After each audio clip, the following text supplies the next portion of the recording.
का हमारा विषय है अलंकार। तो अलंकार का अर्थ है वह साधन जो शोभा बढ़ाने के काम आए। तो अलंकार के प्रयोग से काव्य में शब्दों और अर्थों की सुंदरता में वृद्धि होती है। जो बात समझने की है वो ये है बहुत छोटी सी, कि अलंकार का भाषा में क्या योगदान है, काव्य में क्या योगदान है। काव्य में शब्द और अर्थों की सुंदरता में वृद्धि करते हैं अलंकार। तो अलंकार के मुख्य दो भेद हैं, पहला शब्दालंकार और दूसरा अर्थालंकार। शब्दालंकार को देखते हैं। शब्दों के कारण जहाँ भाषा की अभिव्यक्ति में सुंदरता आती है वहाँ शब्दालंकार है। जहाँ शब्दों के कारण भाषा की अभिव्यक्ति में सुंदरता आती है वहाँ शब्दालंकार है। जैसे कनक कनकते 100 गुनी मादकता अधिकाय। तो यहाँ आप देख सकते हैं कनक कनक शब्द 2 बार आने से यहाँ भाषा में सुंदरता आ गई है। तो इसी को शब्दालंकार कहा गया है। शब्दालंकार के भेद प्रमुख 3 भेद हैं, अनुप्रास, यमक, श्लेष।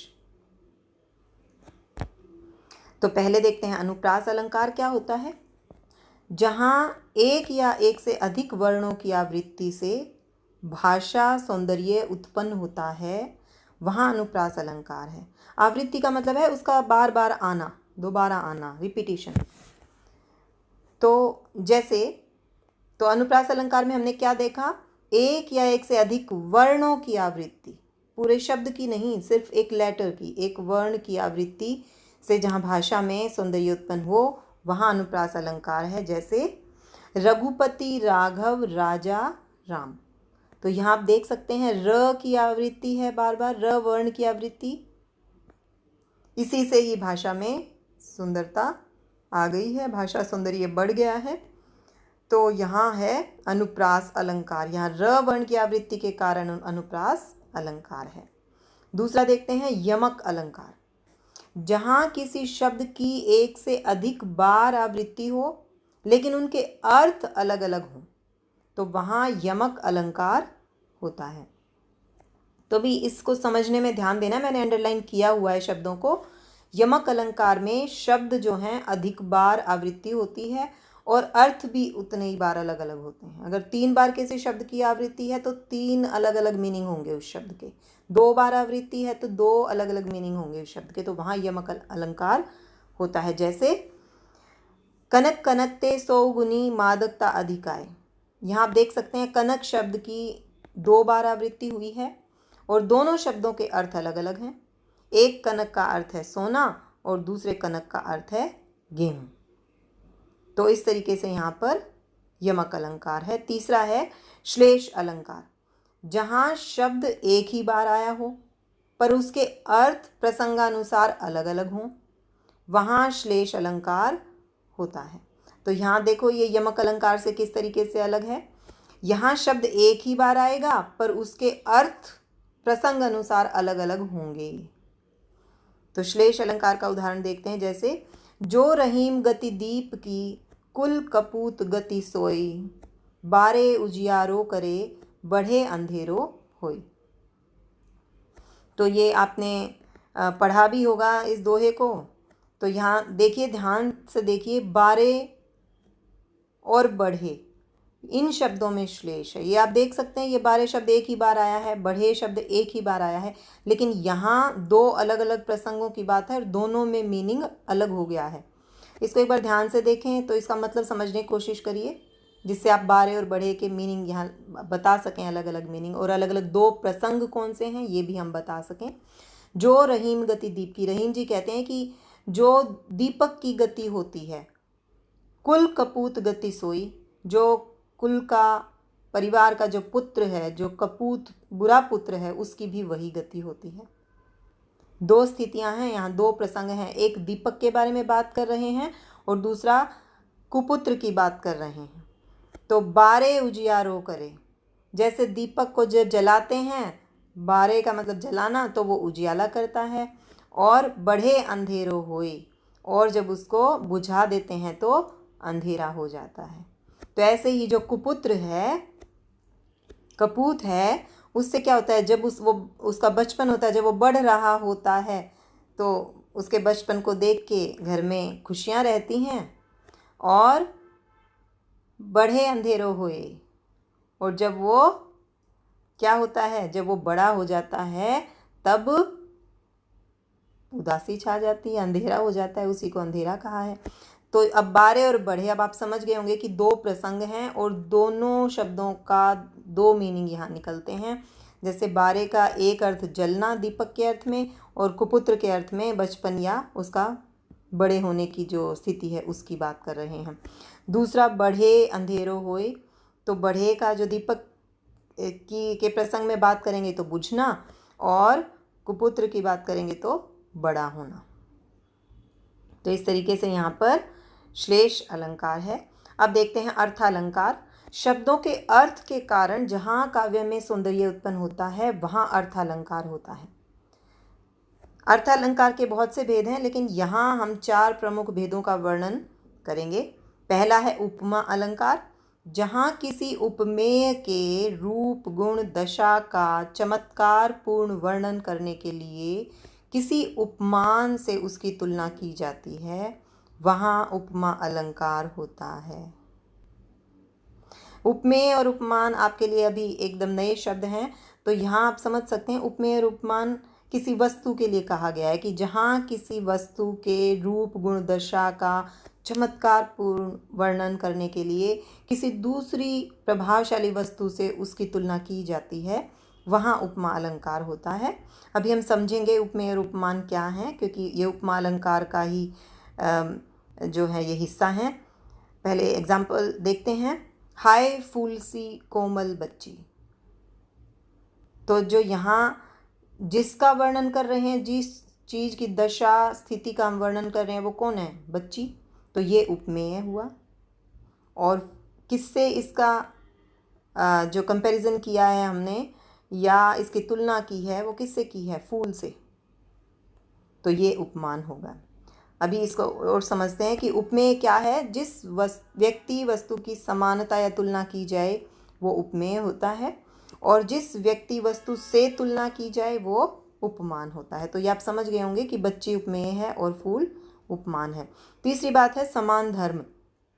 जिस समानता के आधार पर तुलना की जाए, अब एक वस्तु की दूसरी वस्तु से आप तुलना कर रहे हैं तो उसमें कोई समानता के आधार पर ही वो तुलना होगी। तो यहाँ तुलना किस आधार पर हो रही है, दोनों में क्या क्या गुण है। जो एक है, जो समानता का आधार है, वो कोमल, ठीक है, फूल भी कोमल है, बच्ची भी कोमल है। और अगली बात है कि वाचक शब्द क्या है। वाचक शब्द है जो समानता प्रकट करने वाला जो शब्द है। तो यहाँ समानता प्रकट करने वाला शब्द क्या है, ध्यान से देखिए इसी लाइन को दोबारा। हाय फूल सी कोमल बच्ची, तो यहाँ क्या है, सी जो लगा हुआ है, ये वो समानता प्रकट करने वाला शब्द है, इसलिए इसको हमने कहा है वाचक शब्द। तो और इसमें जो शब्द हो सकते हैं वो कौन से हो सकते हैं, सी, से, सा, जैसे, समान। तो ये इन शब्दों का प्रयोग आपको देखने को मिलेगा उपमा अलंकार में। तो जब उपमा के ये चारों अंग मौजूद हों, चारों अंग कौन से, उपमा, उपमेय, उपमान, समान धर्म और वाचक शब्द, अगर ये चारों अंग उपमा के मौजूद हैं तो इसको हम कहेंगे पूर्णोपमा। यदि कोई अंग लुप्त अवस्था में हो तो कहेंगे लुप्तोपमा अलंकार। तो यहाँ हम देख सकते हैं, यहाँ तो चारों इसके अंग मौजूद हैं, तो इसलिए हम कहेंगे पूर्णोपमा अलंकार। अगला है रूपक अलंकार। जहाँ उपमेय और उपमान की अत्यधिक समानता को प्रकट करने के लिए उपमेय में उपमान का आरोप किया जाता है, वहाँ रूपक अलंकार होता है। तो आप समझ चुके हैं कि उपमेय क्या है और उपमान क्या है। उपमेय जिस वस्तु की तुलना कर रहे हैं, उपमान क्या है, जिस वस्तु से तुलना कर रहे हैं, जो प्रभावशाली वस्तु है, ठीक है। तो जब अत्यधिक समानता को प्रकट करना हो तो क्या होता है कि उपमेय में उपमान का आरोप कर देते हैं, तो वहाँ हम कहेंगे रूपक अलंकार। जैसे पर नर व्याघ्र सुयोधन तुमसे, कहो कहाँ कब हारा। यहाँ आप देखिए नर व्याघ्र, यहाँ पर जो नर है वो उपमेय है, उसकी तुलना की गई है किससे? व्याघ्र से, बाघ से तुलना की गई है। तो व्याघ्र क्या है? उपमान है। यहाँ देख रहे हैं कोई इसमें जैसे हमने ऊपर इससे पहले उपमा अलंकार में जो वाचक शब्द थे सी से सा जैसे समान, ऐसे कि समानता को बताने के लिए ऐसे किसी वाचक शब्द का यहाँ प्रयोग नहीं किया गया है, बल्कि उपमेय में उपमान का आरोप कर दिया गया है। सीधा आप देख सकते हैं, नर व्याघ्र, नर को व्याघ्र कह दिया है। तो उपमेय में जो है उपमान का आरोप कर दिया है, इसलिए यहाँ पर रूपक अलंकार है। अतिशयोक्ति अलंकार, जहाँ किसी गुण का अत्यधिक बढ़ा चढ़ाकर किया गया वर्णन जब लोक सीमा से बाहर हो जाए तो वहाँ अतिशयोक्ति अलंकार होता है। अतिशयोक्ति का मतलब भी आप जानते होंगे, अतिशय और उक्ति। उक्ति जो कहा गया है, अतिशय जो बढ़ा चढ़ाकर कहा गया है। तो बढ़ा चढ़ाकर कही गई उक्ति जो लोक सीमा से बाहर हो जाए तो वहाँ उसको अतिशयोक्ति अलंकार कहते हैं। जैसे हनुमान की पूंछ में लग न पाई आग, लंका सिगरी जल गई, गए निशाचर भाग। अब इसका मीनिंग आप समझते होंगे कि हनुमान की पूंछ में तो आग लगी नहीं, लंका सारी जल गई और जो सारे राक्षस थे वो भाग गए। तो यहाँ अतिशयोक्ति अलंकार कैसे है? इन पंक्तियों में पूंछ में आग लगने से पहले ही लंका का जलना अतिशयोक्ति है। ठीक है, अब देखते हैं मानवीकरण अलंकार।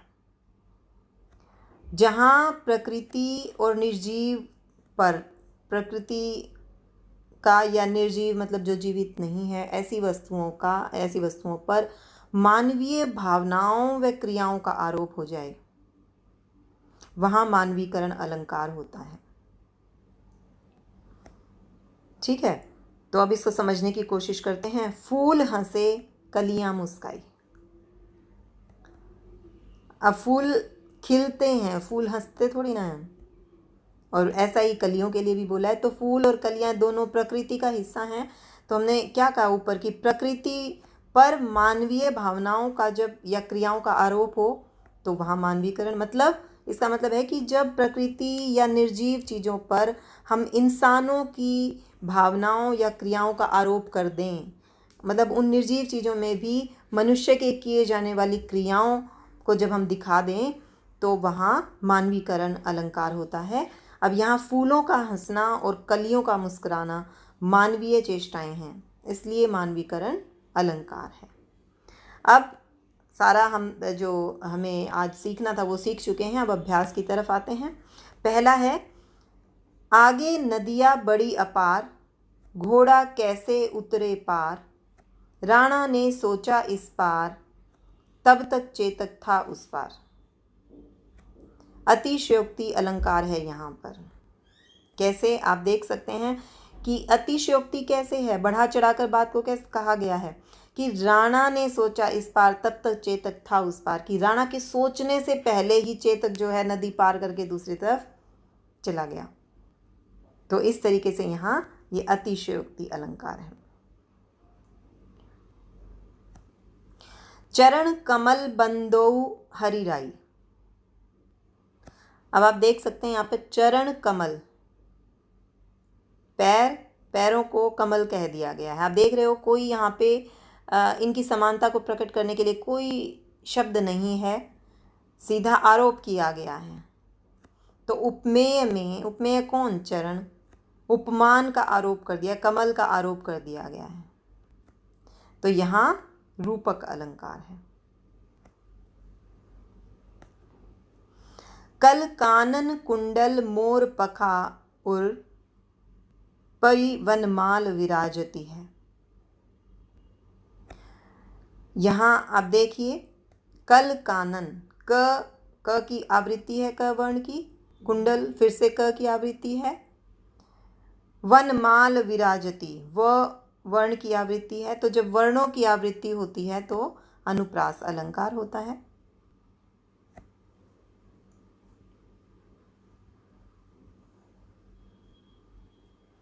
काली घटा का घमंड घटा। आप देख सकते हैं एक ही शब्द की 2 बार आवृत्ति हुई है, लेकिन दोनों बार इसका मीनिंग अलग होगा तो ये यमक अलंकार होगा। तो यहाँ देखते हैं घटा, काली घटा, यहाँ घटा से मतलब बदली से है, और घमंड घटा, घटा से मतलब कम होने से है, तो इसलिए यहाँ यमक अलंकार है।